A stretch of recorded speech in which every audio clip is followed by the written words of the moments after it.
Ang mga tinawag na Nazca Lines ay isang grupo ng mahigit 700 na linya na inukit sa disyerto ng Peru na ginawa sa lupa ng Nazca Desert. Nilikha ang mga ito sa pagitan ng 500 BC at 500 AD ng mga tao gamit ang mababaw na paghukay sa sahig ng disyerto.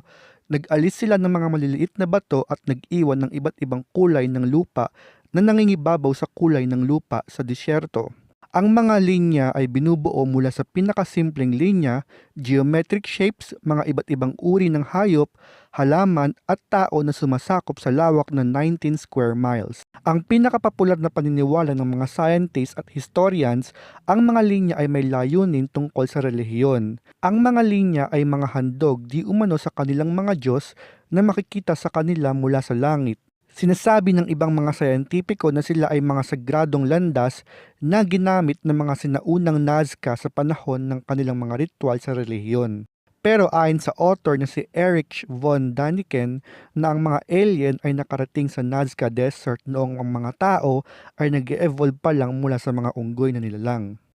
Nang dumating ang mga alien sa kalupaan, umukit sila ng mga linya gamit ang kanilang mga spaceship sa disyerto ng Peru. Ang basehan na ito ay hindi kinikilala ng mga scientists at historians kundi ito ay isang conspiracy theory.